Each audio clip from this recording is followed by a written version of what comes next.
From the News Channel 5 Network, this is Inside Politics. Hello, everyone. I'm News Channel 5's political analyst, Pat Nolan. Welcome to Inside Politics. Tennessee voters get their chance to participate in the nation's presidential nominating process. Our state is among 13 others holding both the Democratic and Republican primaries up this coming Tuesday. Where does the race stand in Tennessee? And where are we headed nationally with so many delegates to national conventions for both parties being selected on what's known as Super Tuesday? We invited two of our best political analysts to join us this week on Inside Politics to sort things out. They are Republican Deborah Maggart and Democrat Larry Woods. Welcome back to both of you. Thank you. Tennessee's participated in Super Tuesday during many election cycles, but I don't know that we've ever got, Larry, as much participation by the candidates this time. When Bloomberg's here for 3 times this final Friday of the election cycle, other candidates are coming in the last few days, a lot of late TV buys. What's going on?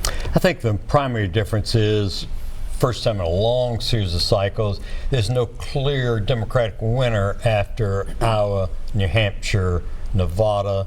I think Joe Biden's going to win South Carolina. That's going to mean it's even more crowded.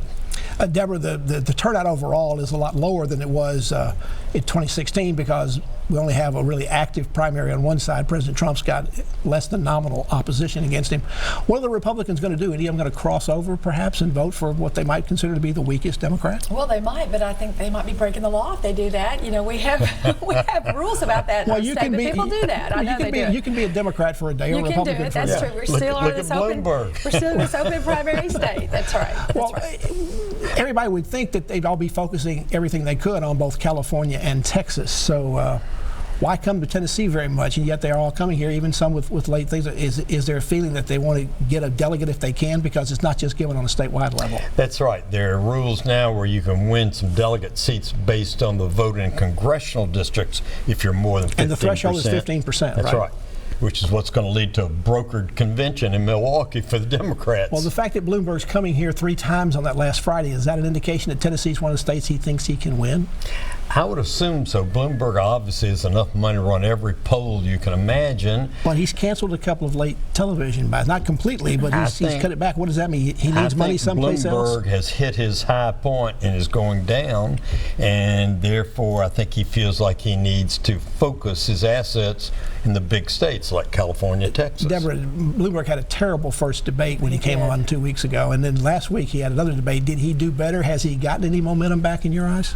Well, I don't know, because here in Tennessee, I know he's very organized. There's a lot of Democrat operatives that are on his payroll, so they are very organized. I thought his ad I saw this morning on Fox News, I saw a Bloomberg ad this morning on Fox News about how he can handle a crisis, and I thought it was an ad directed towards this virus issue going along. So he is one of the biggest variety of ads I think I've ever seen in a political campaign. I mean, he's had a new ad almost every week. But he doesn't come across as a nice person, though. You know what I mean? Like, he's a little elitist. You know, he talked about something the other day about how he shook hands with somebody that was a bellman or something, just so the guy could understand what it's like to shake hands with a guy like him.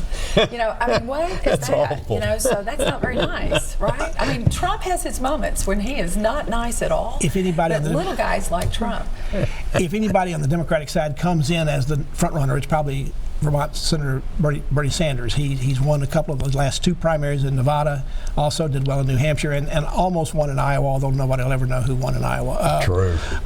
Larry, Sanders and Bloomberg are both Yankees for down here. They're both of the Jewish faith. That would seem to be odd choices if those are the 2 top candidates in Tennessee in a white, conservative southern state. Well, but I think nobody really views them in those kind of categories, or very few people view them in those kind of categories. The days when the church you went to or temple, etc., really meant something, those days are long gone, I think. I think from this point forward, the only viable Democrat candidates are going to be Biden, Bloomberg, and Sanders. Well, let's talk about Biden. Everybody, you would have thought perhaps he was going to be a person to beat here early on in the campaign. He obviously is faded perhaps for a number of different reasons. He's been a presidential candidate before, but has never won a primary. If he wins big in South Carolina, and the latest polls seem to indicate it may be in double digits, where does he take that momentum? He's not taking it to Tennessee. He's done very little here, and very late television by a very small size. Biden's problem immediately becomes there's so many states the following week, including us on Super Tuesday, that if there are only one or two, he could use a South Carolina boost to win those one or two. But when there are 13 or however many, now it's too diffused. He's got to focus on the big ones. California, of course, it's all chopped up by districts rather than one statewide winner. So Deborah, you're I think, again, it's going to be a brokered convention. Deborah, you're kind of on the outside looking in, but if if Sanders wins in both California, where he looks to be way ahead in the polls that I've seen, Texas is a lot closer with Biden, but if he wins those two states or gets the majority of delegates there, is he going to be able to be stopped? Well, that's a great question. The Democrats are working hard, I think, behind the scenes to stop him. But I still have a hard time believing that our country is going to elect someone that is he says he's a democratic socialist. And I just can't believe that that we are in a position that the American people will do that. Well, Larry, even in the debate this week, some of his opponents were saying, well, gee, if Bernie Sanders gets the nomination, the people are going to hear that word socialist and his ideas that they consider to be radical. And I mean, his own people were knocking him. I think everybody that has a emotional reaction to the word socialist is already for Trump. We're for him 3 years ago. Not for another Democrat?